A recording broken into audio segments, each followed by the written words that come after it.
Right. So thank you for joining the Kepler point 6 release planning. So the idea is that, as we promised, we will have two sessions. One is as for the people in Asia and Pacific time zone. The other one will be for the people in EMEA, the European time zone. So this is the first of these meetings. We will discuss what we want to do for the next release. And our people here have some ideas what they want to achieve and what their plans are. Some of them have already shared messages on the planning board. So we will use this hour for these updates. So first of all, I just want to keep you updated with 0.5 release. So Peru is here. He is our release captain. There was something happens between our promised release time and what's going to happen next 2 weeks, because we are having this planned demo, and this planned demo takes a little bit longer time to develop, and we found out there were certain issues over there. So we decided that we will postpone the release to pick up these fixes that we have been developing for the last 2 weeks. And so that's by 0.5 release, we will have all these fixes ready. So the anticipation is that we are going to have 0.5 release end of the May. So that is the current plan. So if you have any other things you want to add to the 0.5, just let Peru and I know. So we will just prioritize these things so we can have this release to pick it up. The other thing is we have some updates on the operator. So the operator will support 0.5 release. After we cut the 0.5 release, in a few weeks, the 0.5 release operator will also be released to the community operator. So you can use this at that location. But in the meantime, if you want to use in the latest build, you can always use in the manifest-based deployments, or you can use the Helm chart. By the way, the Helm chart gets a lot of updates. So if you are trying the charts, you are going to see quite a few changes over there. So that's for the release. Do you have any questions? The next, I want to go to the 0.6 release planning. So if you are going to the planning board, we have quite a few things in the agenda. First of all, I shuffle the card a little bit so to reflect what I have in mind want to happen in 0.6. And if you see that something is highly needed to be moved higher, just let me know. And if based on your anticipated priority as well, your commitments to the card. If you have something that you want to share with the team, with the community, feel free to do it. I know some people already have some ideas what needs to be done and what needs to be supported. So if you want to share with the community right now, just feel free to do so. If you don't have any questions, I will just go to the card one at a time. Right. So for the first one, I just want to see if you are able to get these things done. So first of all, I want to have the model accuracy to be improved. This will include a number of things. So for the background, we have a few things. So we have the few ways to measure the for the power model. There's a certain ways you can do it. One is based on ratio model. The other one, okay. So one is based on a ratio model. The other one is based on machine learning models, including linear regression. So on the bare metal environments, the ratio method is used based on how many CPU instructions the program is using versus the others in the system. By this ratio partition, you will get a sense how much energy is being used by the program, by the part. This will have an issue for real-time kernels. So as we observed earlier,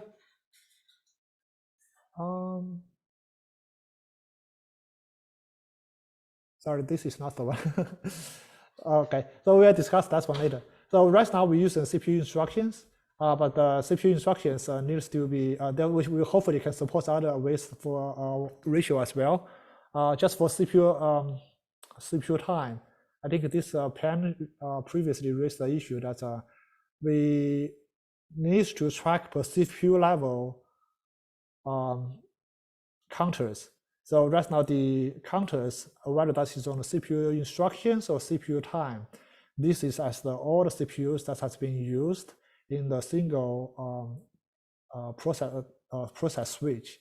This could become a problematic if you want to have to improve the accuracy of the model. So the proposal was to have the per CPU level breakdown so that the model will, the estimates will be improved.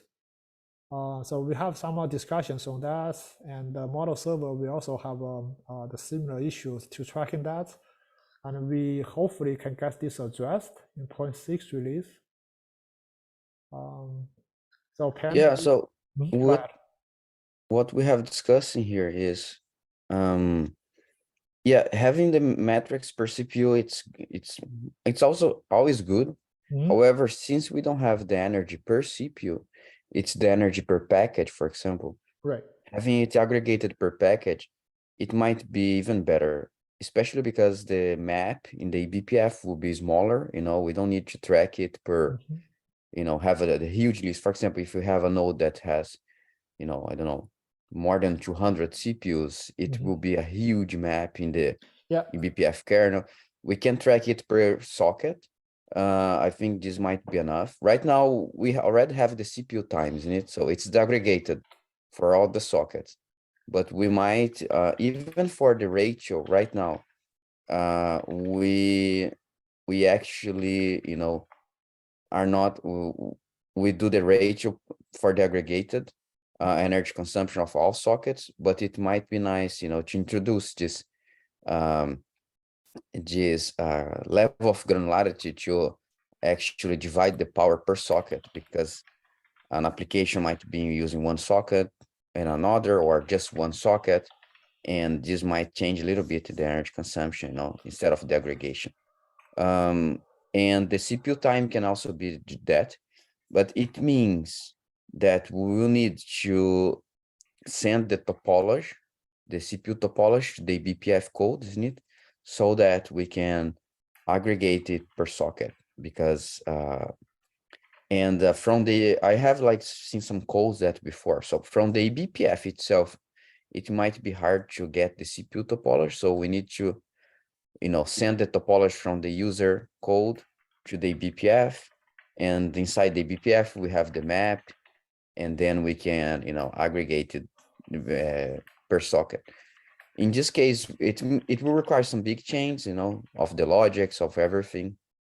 And we can also aggregate not only the CPU time, but also the other harder counters, instructions, so that we can have a model that it's calculates the energy consumption per socket what will be improving the accuracy, isn't it? Okay, so maybe we can just have an outline of what is the benefits, what's the anticipated benefits if you aggregate at the socket level or at the topology level, so we can decide whether that change needs to be implemented and at what time. Yeah, I think we need to have an analysis of that. If it really has some benefits or not. Yeah, we need to do some calculations. Okay. We can try to check that. I want to understand one more thing. So basically, what is the how much is the memory issues? Yeah. So eBPF the map cannot be more than 2 megabytes. 2 megabytes. Okay. I think that's the limit. Maybe I'm wrong. Because I think if you are a user, you cannot use no more than 2 megabytes. So right now we are using 10K entries. So we have 10K entries, and each of the entries probably have I don't know what the size of the objects we are passed in. Okay. Yeah, so probably 10K, 1K or 10K. So it's almost like 1 megabytes already. Okay, so I think if we use more eBPF memory, I think does it really eat up the CPU cycles on the host side or not? It will be a problem for the host side, yes. So each of the CPU entries, the map will be tracked by each of the CPU cores, because we are using the per core level. Okay. I think we are using the per core level map.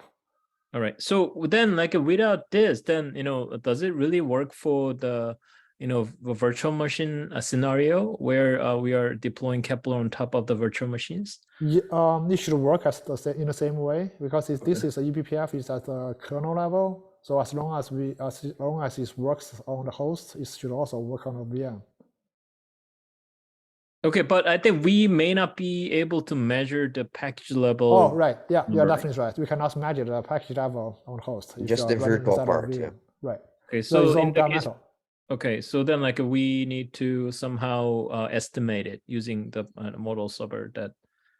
Okay, I got it. Yeah. So so we need to come up with a validation and a plan first. So if you're getting this number, the low level energy as a per core level information, whether that will be a big improvements for the model. And if not, and then what's be the next level of aggregation, whether socket level aggregation will be sufficient, or maybe physical core, well, the kinds of information. So that needs to be validated first. And if that is something will improve the accuracy, we will definitely find some ways to make it happen.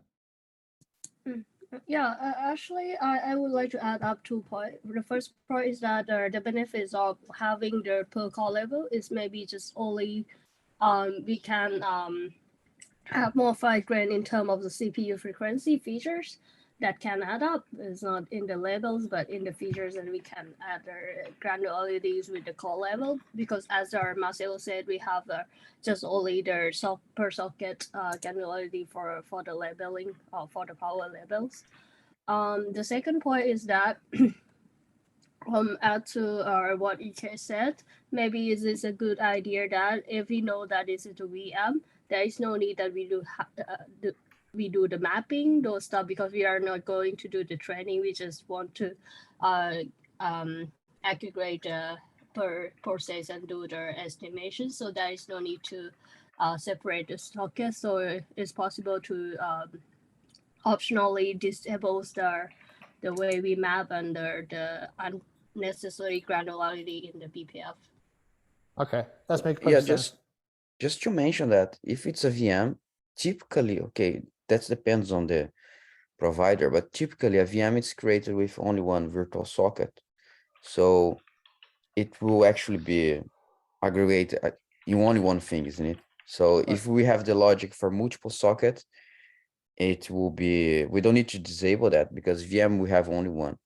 And if for some reason someone created a VM with 2 sockets because they want to map with the physical host, it might be one-to-one mapping, and it will still make sense. So I think it should be fine. We don't need to disable that. Yeah. So Okay. yeah, I think at VM level, if you don't have the host pass through, you may not see the count at all. But that could change if you have the host pass through. But let's just assume that this fine tuning is always working on bare metal machines. Right. So do you have any volunteers to track this?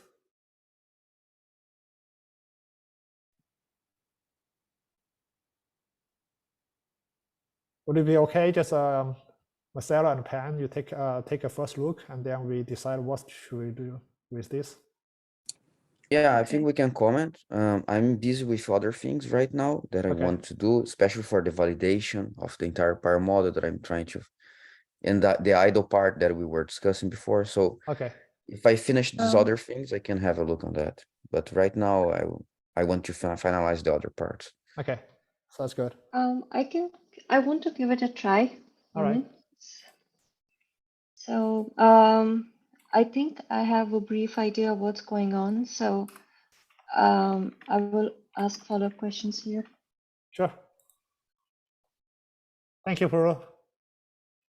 For the next one, I don't think this is like a very critical at the moment, just micro operations. But if that is going to help, I know there's a lot of research papers that micro instructions may help, but we do not see immediately benefits. I just keep it for tracking. But if somebody find immediate benefits to improve the accuracy, this could be one of those things. The idle, actually, we have a section for idle, so let's just remove this. Idle. Right. For the next one, the idle power analysis. So, Masaru, do you want to go ahead and give us some background about what idle power is and how can we improve it? Yeah, so Wami found an issue of the way that we are calculating the idle power. So the way that we calculate the idle power is we assume that the system will be in a rest state at some point. Even though it has user workloads, the user workload might have some variations also. And at some point, in the steady state, we find the minimal power consumption. That means no user workload, only background, control plane background workload that's running. And then we find the idle power. So, but Wami found a case that the user is running SPDK, or can be whatever workload, just an example. And the workload actually doesn't have any pause. So it's running 100% all the time. So in this case, when we deploy Kepler, when our user workload is already running there, and the user workload, it's 100% of the time consuming some CPU load, the minimal power will actually include the user workload power, isn't it? Yeah. So, and then it doesn't work, to get the idle power. In this case, we'll wrong classify the user workload as a background, control plane background workload. So there are ways to fix that. I think the first recommendation for right now, for the user that is using that is maybe it's better to deploy Kepler during the installation of the cluster. Mhm. So before running any user workload, so the minimal power will work. But after that, we should maybe, there is some discussion we actually have inside the IBM is instead of using the minimal power, actually I have some comments that in the code that we should improve the idle power for that's more right. robust things in the future. So we should use maybe some regression. What does it mean? We can, if we use the minimal power, just to train a regression, and for the regression, we can identify what's the dynamic power related to the resource utilization. And then we can, and once we have the power curve, we can, get what would be the minimal power with zero utilization. So if we, and then we use, by using regression, we can get the real idle power. So I'm trying to work on that right now. Yeah, I think that is definitely the best approach we should have. There's a little bit of concern with me that most of the parts nowadays just use the best efforts, burst, whatever it's called. It does not have a request limits, or just a request resource request. So they just use whatever is available for their runtime. This makes it harder for us to estimate the idle and the resource limits based idle power identification. So this is still going to be a problem.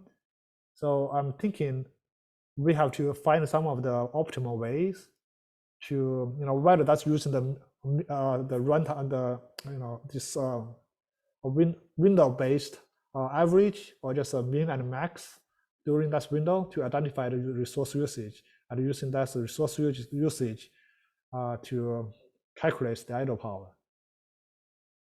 Right. So so according to the GHG protocol, we should, divide the idle power.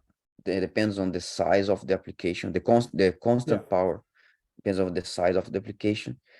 And if the application doesn't have like a limit or some requests, we can define some default size. So let's assume, for I don't know, just thinking here. So let's assume that some application has limits, other doesn't have. So if the ones that doesn't have, we can get the maximum limit that we see across all the application. and use just a larger value for that, for define that the ones that doesn't have limit will have like a bigger proportion, because they might use more, energy, more, Okay. sorry, more resource. Mhm. And then just because it's not just hybrid scenarios, and Right. if no application has limit, it's easy. We just evenly divide the power across. That's way that we are doing now, right now, isn't it? Yeah, that's But the if way. some of them has limits and other doesn't have, we need to come up with some hybrid approach. But Okay. I would say that the ones that doesn't have limit, we just use some very big value, Okay. to define the limit for it. And the one that has the real limits, we use the limit that is defined. I think this might be the easiest approach for the hybrid model. That's an interesting question, Marcelo. I didn't think about it. Would it make sense also to consider looking at the average, at the actual resource consumption, or the average actual resource consumption? Average, I think it makes sense. It's reasonable. Yeah. So I Yeah, think so I think it's the idle splitting the idle across the applications based on their size is based on the assumption that you allocate resources, a minimum amount of resources, and that Mhm. these minimum amount of resources you allocate, nobody else can use it, and they consume certain amount of energy. I think that's the reasoning behind it. Yeah. But if you don't have any minimum, you're saying that you also don't have any minimum, right? Mhm. You could have some, if you are defined, if you have a specified limits, then you should be able to find the minimum. Yeah. hey, but actually that's changed a little bit. So there in Kubernetes we can have the request and the limit, uh-huh. and we can request less resource than the limit. So that's the way that it works. Right. So for example, we can request 100 milliseconds of CPU, but the limit will be 1000, for example. So it means that Kubernetes guarantees 100 milliseconds to the container, but the container can use more if opportunistically. And the user can define that, but there is a default minimum request. So if the workload, if the content, if we go to the request, not with the limit, we can use that. So there, Kubernetes has a default minimum request. If there is no request defined, we can just use this default minimum request. Okay. And Yeah. yeah, and if I know, defined, we can use a bigger one. exactly. I think we should go by the minimum actually for splitting the idle, because the principle is that it's based on what is reserved for you, whether you use it or not. So the minimum is sort of reserved, but so that's why they're doing it. But if you ask for a higher minimum, that means that you're reserving resources, even if you're not using them. They're sort of reserved for you. So that's the reasoning behind how they're splitting the idle power. Okay. It makes so- totally sense. Thank you, Tamar. Yeah. So I are you think talking about the idle power, or talking about the active idle. Idle power. But only the still, idle power? yeah. Seems like we are mixing this idle and active power all together. Seems like what you're saying, the reserving some of the resources for the request, that is seems like active power, not the idle power. So No, we are it's- just want to find the minimum, the bare minimum that you are using without running the active workload, so to speak. Even the workload is still running. There's a still time you are not doing the active work versus the time you are doing the active work. Like the web server, you can use the resource without doing any HTTP service. So versus the time the HTTP service is actually being handled. So it differentiates these two stages. It's not per request, EK, it's per container. You're asking for a minimum per container statically when you start the container, when you define the container. That's what we're talking about. Okay. So would it be possible as Marcelo or EK or just Tamar, we can come up with the methodology first, and then we find the implementation of this methodology going forward? Yeah, I think if everyone agree with that, I like the idea of Tamar said, like if we go to the reservation, Okay. it will work because there is a default request that all containers have, even though if there is nothing specified. Okay. And if the user specify another request, we just use that. So, Okay. and it make everything easier to split the idle power. Okay. I think that works. So so during the time of investigation or experimentation, we make it optional, so the people can add more method later, and I also choose the ones that's the most suitable for their environment. Mm-hmm. All right. So I just Yeah. Okay. So for the sake of time, let's just move on to the next one. So for the eBPF scalability, so we have a few issues. One is that most of the issues has been fixed. So Marcelo has done a great job batching up the eBPF operations. So in the very early implementation of eBPF, we do one entry, map entry, reading and deleting at a time. And right now we do a batching. So that's helpful a lot for real-time kernels. The other one is that we do see the eBPF has a problem when we getting the performance counters. So this still has to be investigated. So whether should we using a performance counter or not, if for real-time kernels, has to be investigated. The second one is that when we do run the eBPF, we can set some stats to track how much time spent on eBPF. So if you are running with the performance counters, we spend about 1,000 nanoseconds. If you are disable the performance counters, we get about half of that, 775 nanoseconds. For mission critical environments, we have the debate on which is the best ways to run eBPF, whether should we turn on performance counters or not. And if you are using eBPF, if there's anything else that needs to be improved in the eBPF, and what should be the best way. So that is something I want to get some of the, at least I get some directions in this release. How can we reduce the eBPF runtime? And how can we get all the information we need based on different requirements? Yeah, so I think we also have this discussion regarding this, overhead.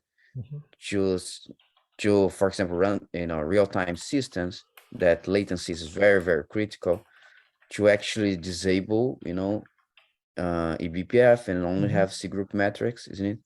Yeah. So that we avoid all the overhead that eBPF can have, and then just use this the C group part. Right. So the C group still also have its own overhead. We cannot ignore that as well. So we have debate what is the best way, whether we continue using eBPF or just if a C group is more efficient, we use C group for real-time kernels. So both things has to be evaluated because we also discovered the C group reading, the C group stats has the container de-implementation is not so efficient. So we have to disable it for real-time kernels. So that's also once we disable it, don't we have any problem even for the eBPF? We are reading how to counters, even like without reading how to counters, can we still do whatever we want to do, or? So we just using C group metrics. Okay, I see. Then like we don't have this like memory or right. We still get a memory information from C group. From C group. Yeah, okay. But just the assumption is the C group is more efficient. The C group stats is more efficient than eBPF, which is still a question mark at the now. So whether we have to read the C group or we have to use the eBPF, we have to evaluate the performance, right?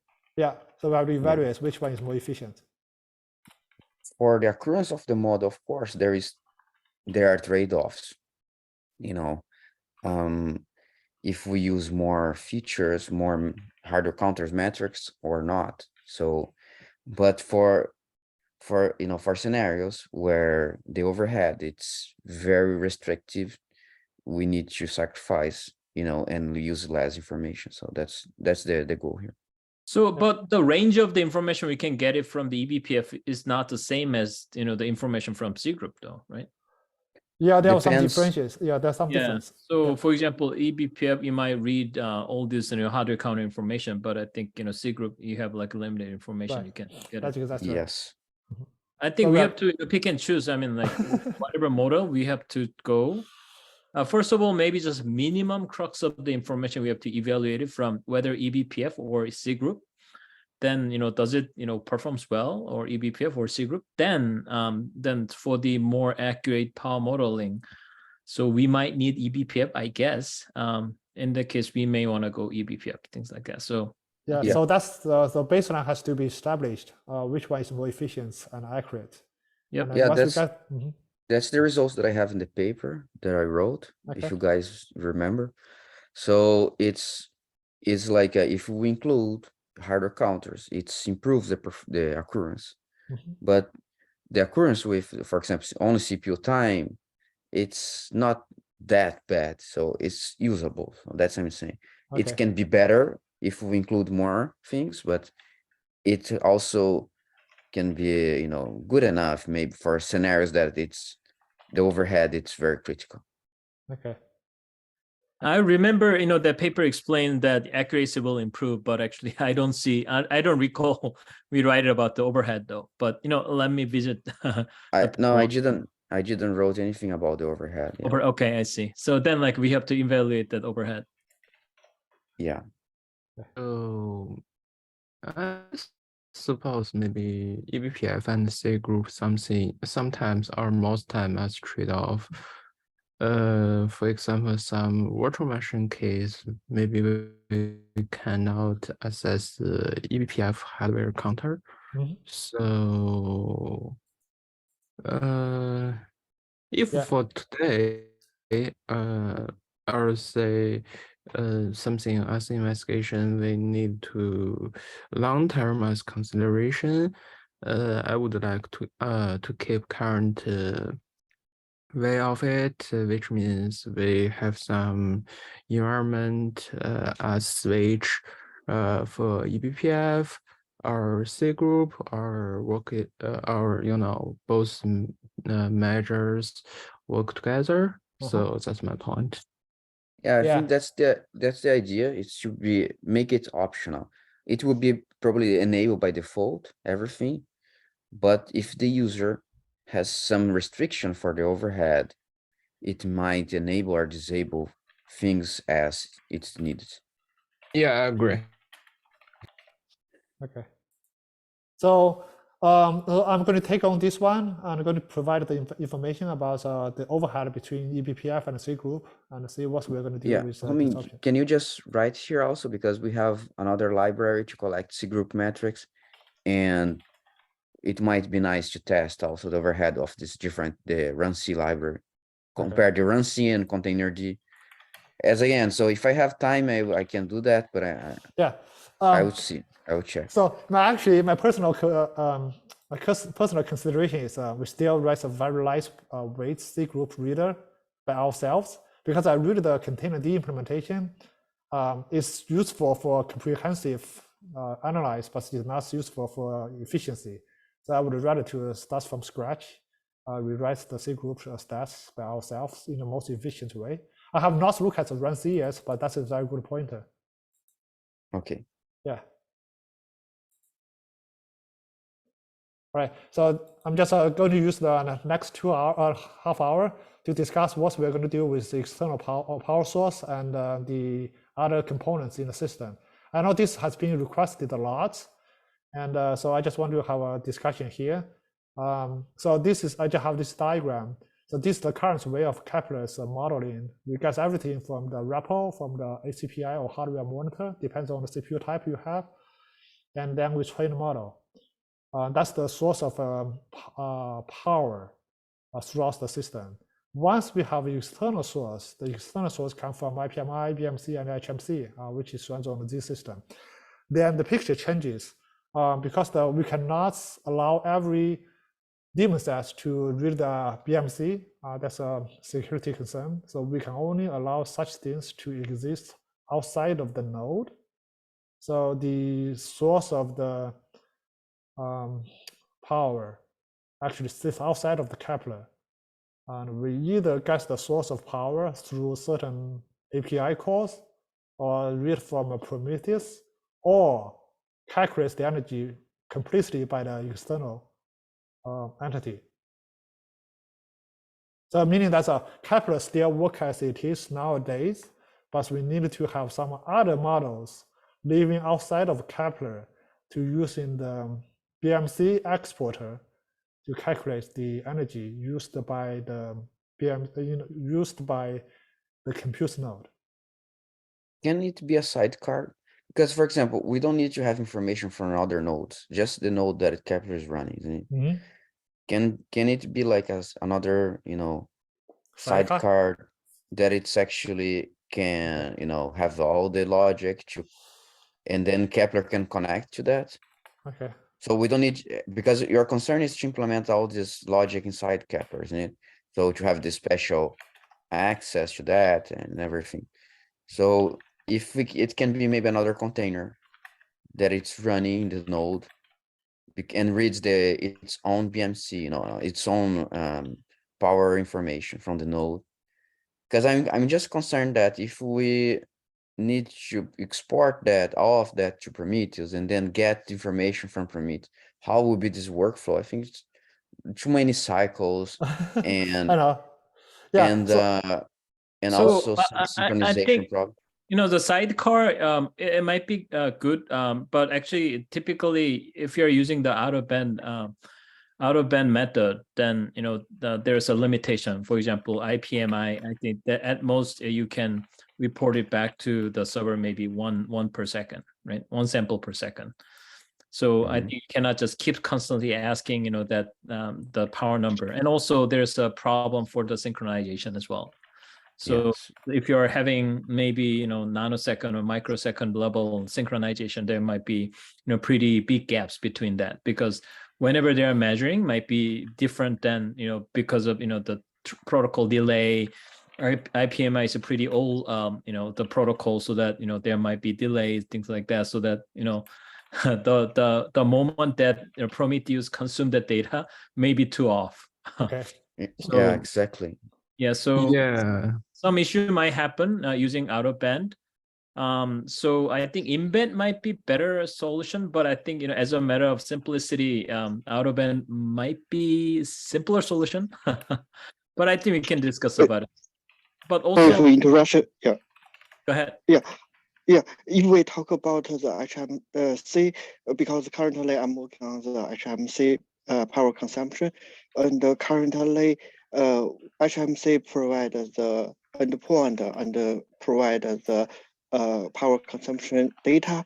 From the inbound, we also can integrate the logic into the Kepler and to call the HMC and to get the data, and then we can calculate inside the Kepler. So I'm not quite sure what is the difficulty. We cannot put the logic inside the HMC. Okay, Peng Hui, here's some difficulties. So first, consider this ticket is not only for HMC. You see, we still have others as BMC and yeah, I'm only IPMI, talking about etc., the right? HMC. Yeah, here. Yeah. So from this ticket consider, we also at the beginning first, the security is one of the consideration.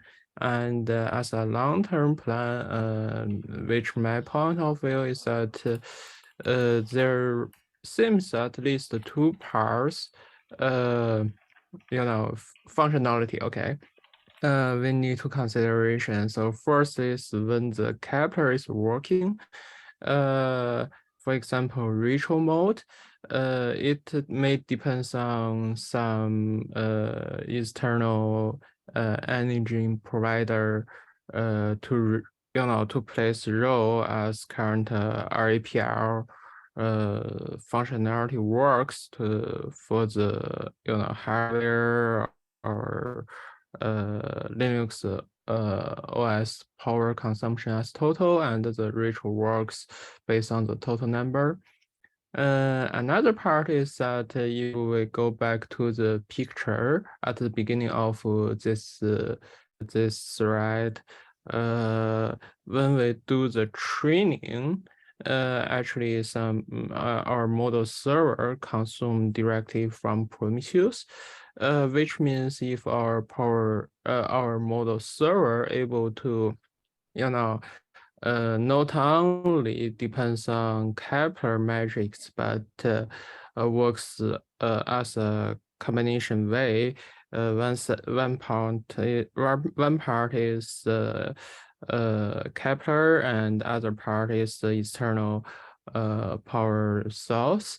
So in that case, maybe it's not adding some SDK or something in Kepler is not mandatory anymore. So it's still some open question here. So as we discuss here. So this at least so as far as I know, so that's two things are functionality, and from non-functional part, security and the delay of the synchronize. So I think one more issue I want to raise was, in-band method might be just good for the bare metal. But, for the virtual machine level, I think the out-of-band might be better because, piping into the bare metal power numbers that can be read from the HMC, pipe into the VM might be prohibited, right? So I think that's going to be overhead, right? Yeah, so overhead, and also I think this might be security violation, right? So so in that case, might be simpler to read it, but I think that granularity has to be carefully chosen. I mean, like we shouldn't stress out the BMC, right? So BMC is the last line of defense for the maintaining the server. So I think even asking about this power number from the BMC, I think I'm not sure there's a best way we can do it. Yeah, so definitely this has its own use case. So we probably can choose what's the best way, but I think the core functionality as implemented as a software package is still valuable. Whether you deploy it within the Kepler itself or just also band, that is a deployment issue. So maybe you can just in the initial phase, we focus on the implementation. How can we get the BMC stats using the BMC, maybe for example, BMC exporter, or just directly use the BMC software package to get the BMC information, and then using that information to synchronize with the wrapper. I met with many of these, the server managers, and then even like they are hesitant to giving out the BMC information. Even they don't want anyone to know about their BMC IP, for example, right? So then like what we are asking is, okay, we have to pipe in through the BMC and then try to read the power number out of that. Well, this might be hard case. We can convince the data center managers. I mean, so we can try. I think this is a good point, EK. So Huoming, which user who wants the this is from the telco. So yes. So the many of the telco is actually have single node. For that single node, it doesn't matter really. You really thin band or also band. The configuration is always lives on the node itself. So that's probably not a big issue. Yeah. Actually, I could be wrong. Actually, I could be wrong. They can manage the telco edge from the central data center. So they probably can still read it from the data center outside of the node. So I could be wrong. But the actual information they want to get is not just the CPU itself. They want to get everything that happens in the node. So the BMC is the best way. Yeah, out of band what are also. They trying to model there? Are they trying to understand? What are they trying to understand? So they want to understand the workloads. What's the workload that's using most of the power, including CPU memory, as well as the storage and networking, and also the accelerators. So they want to use a holistic picture of everything. So I think one of the study, what we are doing is, once we have like a lot of the GPUs inside. So I think my team is working on, by looking at one snippet of information, let's say only the CPU information, how much actually we can infer the node information. Of course, the hardware type really matters, GPU type matters, but having some of the constraints, right? Then I think we can have a pretty good number for estimating the total node power. So I think if none of this working out, or out of band or in band for the VM, then we can have a pretty. I think we can have a some sort of estimation. Maybe that measurement or the estimation might be different than the actual power number, but I think we can sort of estimate it using some of the modeling. Okay. Yeah, so as long as we are able to get the power from everything, then we can use the model. Just at the moment, what's the best at the way? moment, let's try to rely on the measurement first. Yes. Yeah. So I see. So I think Marcelo, also, I think you read some of the papers saying that only using the CPU related hardware counters, they are trying to estimate the node power, right? So maybe you can revisit some of the work if none of the methodology works out. Yeah, so- if the model is trained with the total power of the node, it will be correct, and can we use only one counter to correlate that? It's possible, yeah. It's definitely possible. Yeah, that But paper here- was saying that 95% of the accuracy. So I'm not sure that is true or not, but we can tell it tonight. So But Jay and Ken from Intel. Just to mention Yeah, here, the issue here is how we can enable for some users that wants to collect, power from the, BMC or whatever it's there, or out of band, whatever interface is there. It's just to support different power source and for different use case, but it's not necessarily needs to be used that for all the use case, just to have that. Yeah, definitely. So this is just for the telcos use case and bare metal machines. That's can open up the BMC. I think some of the data centers are actually opened up the BMC exporter, so you can see what is going on inside of each of the server. The other discussion is IPMI or Redfish, isn't it? So which protocol do we use? This could be a protocol. So BMC exporter, you can, once you install it, you also have the information on Prometheus about what is going on inside of the BMC.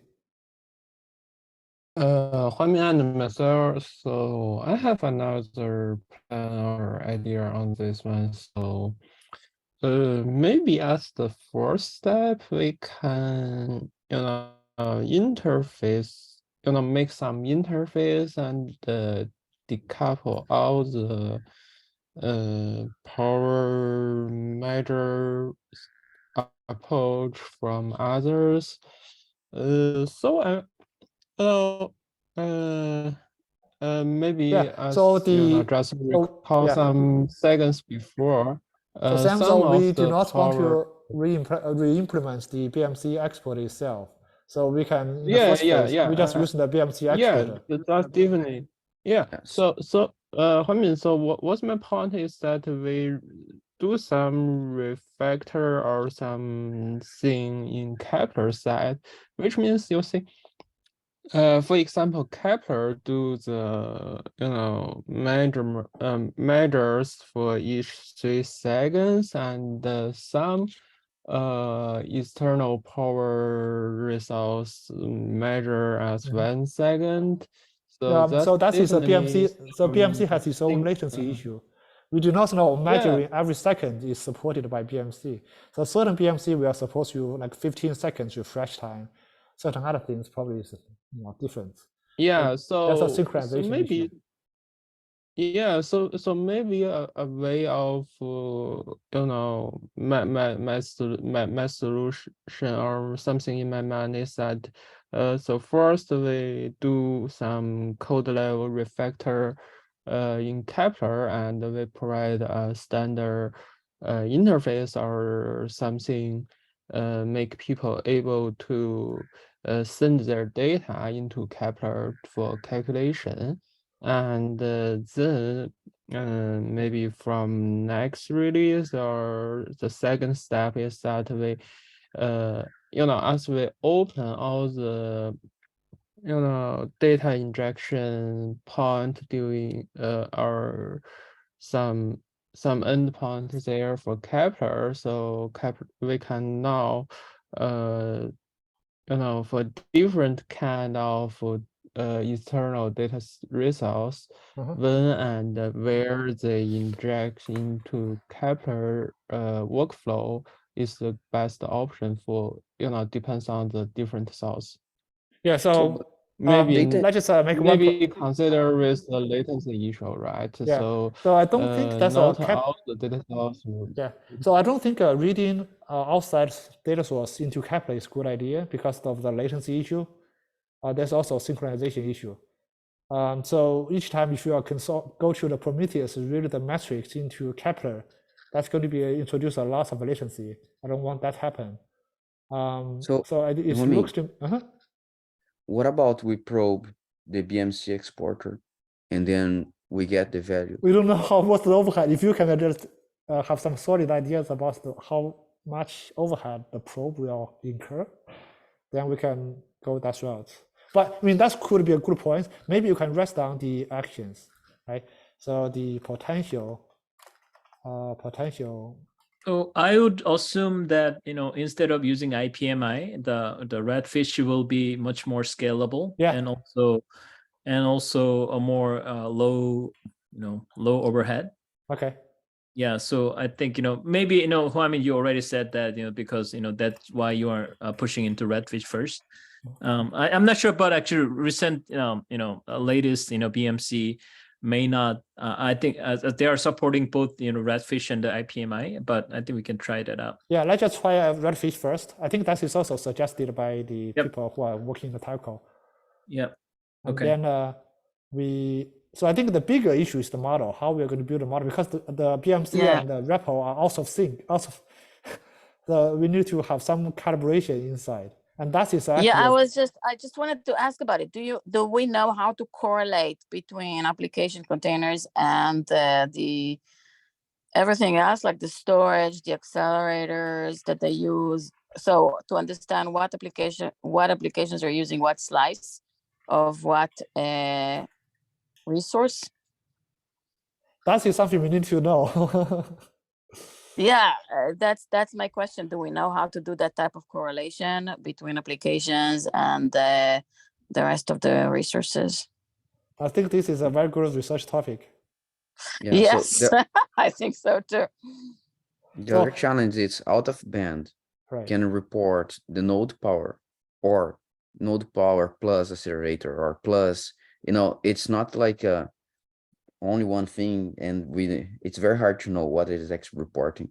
Okay. And we can have like the total thing, but if we want to have some logic to split things, per component, it might be very challenging because this kind of information we will never know. I think, there are way we can do that. For example, we have like baseline analysis. For example, once we have one node with lots of GPUs, then we already know that total power from the BMC or HMC. Then we know the GPU power, which might be 40 to 60%. And then CPU power might be, maybe for the 2-socket system, we were talking about maybe the 300 watt or 400 watt. And also for the memory, maybe you're talking about the 80 watt or 100 watt. And for the fan power might be, maybe 100 to 200 watt. So I think we know how much of the breakdown might happen. And of course, once you have a lot of storage inside, then so that will add up. But I think based on that number, visibility is different, right? So even though we know, so we have a component inside of server, but actually the visibility of the component is different. So I think we have visibility for the REPL, we have visibility for GPU, we have visibility for memory, we have a visibility for possibly fan. If your BMC is pretty updated, then we can have a fan power as well. We can measure it. So I think except that, I think we are pretty much well. Then we may have some like a power loss from the PDU level. Then I think we have like pretty much good handle on most of the components. Okay. So I'm very optimistic. But it's a doable approach. The rest of them are the ones that are problematic, which is like storage and accelerators and network. These are the ones that need to be correlated with application. use? That's the question here. I don't know. Maybe Intel can help if we have Intel in the community, and Yeah, maybe Jia they and have Ken, ideas. do you have any ideas how we can get the information about the accelerators or networking or storage? So Yeah, for actually, example, we okay, go ahead. actually we are is investigation the power attribution for the accelerators. And as you know, Intel is good at the accelerators implementations and technologies. Also, another thing I want to raise here is for this topic is that since we introduced the external or out-of-band power source, so what should be the matrix collector mechanism? Should we do any refactoring on Kepler side? Or So just that is let the yeah. I think in the first way we still using the redfish exporter, and starting, so that's going to be the minimum development. We just read the metrics and see if we can use that metrics to correlate with the Kepler's metrics to get some ideas how to understand the power used by the accelerators and hardware, network and storage. So if that is possible, then we just go that route. So you mean you just let the existing tools to export the metrics directly to Prometheus? Right. Okay, got it. So do you think that if you are using an accelerator or just networking card or just storage, are you able to get that information, or just you still need something? Yes, just like yes, can you hear me? Yes, just like Renjie said, so we are trying to investigate accelerator, but the problem is that today we have different type of accelerators. Some out-died, right? So maybe QET card, GPU card, FPGA card. Some is in-die. In-die means in CPU package. So there are two different type. For QET, even before S-Lake, right? So we have internal QET card, but now it's building. So the problem, the challenge is how to measure the in-die accelerators. Yeah, this need a framework in Kepler. Yeah. Okay. And I also this is saw the Encore, isn't it? The Encore rapid Encore power. It's contains the built-in accelerator in the CPU, isn't it? Yes, but the problem is that we use the CPU frequency, CPU utilization to partition the Encore. Right. Okay. The problem. Perfect. Yeah, we need to change that. Yeah. Yeah, exactly. Wait a minute. Accelerators. So, for example, GPU or other kind of accelerator, it is external source or I think the challenge is that for the in-die or that, but it's the scope of this. Sam, it's very hard to hear you. It's breaking your connection. Yeah, Jay, what do you want to make a point? Yeah, I think the challenge here is that if we maybe off this current topic to the next topic. Yeah, we are Yeah. And I think the challenge here is that for the in-die accelerators, the power data or the energy data is part of the PKG power source. So we need to distinguish it and to figure out how much the accelerator contribute to the PKG power. But for those out of CPUs, for example, GPU power source, they can be independent. So these are two these are different. Let me clarify. So when you're saying about that in-die accelerator, you're talking about the accelerator in the Sapphire Rapid, for example? Sure. It's just an example. But for the latest Intel product, it's Sapphire Rapid. Yeah. Okay, Sapphire Rapid. Okay. Yeah. In-die has two types of in-die. One is such as AMS. It is not in CPU execution pipeline. It is like something like coprocessors. Another is QET DSA. It is Intel, but not in core. So for each package, maybe has only four 4 accelerators in die. So either for in die, we have 2 type of in die accelerator, but all of them need to calculate the energies separately. Okay, thanks for the clarification. I still want RC in current scope put accelerators away or further consideration. So in my point of accelerator is not same level as BMC or HMC. Right. So we actually consolidate both topics. The 6, 4, Yeah, 5, so maybe it's better to discuss in another, separate ticket, and let's say, yeah, maybe in the future, we may need to merge together. But currently, maybe we can use a separate ticket to follow up on the discussion. Okay, I'm just keep this note here. So yeah, detailedly in Kepler code, for example, accelerator as GPU is inbound for now, but at the beginning of the external resource, we want to use a sidecar to avoid the synchronous issue. So I suggest follow up in another ticket and let's see what happens. Okay, let's just continue this one. So I think that we can converge on the first implementation first. So we use a Redfish exporter,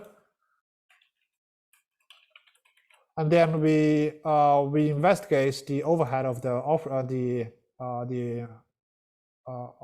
exporter first.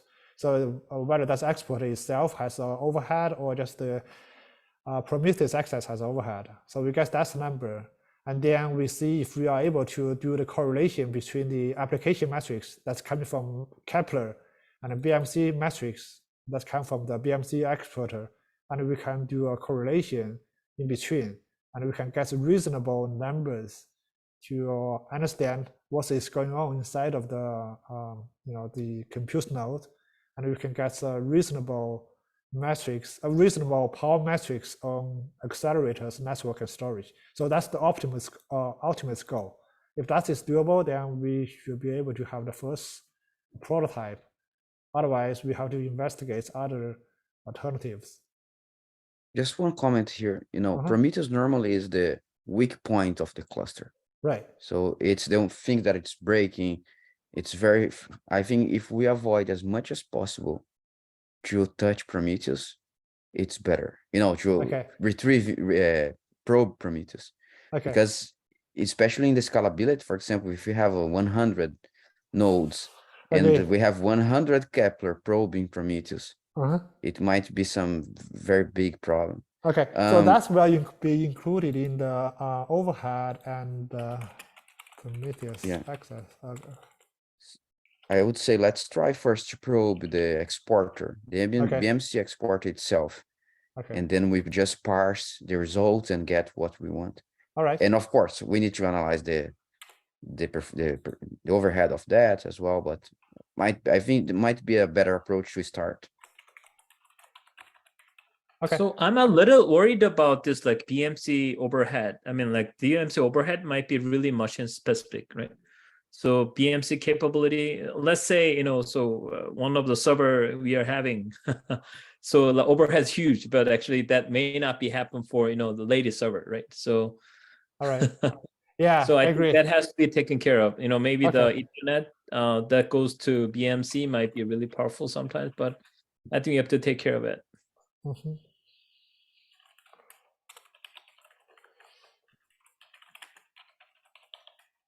Yeah.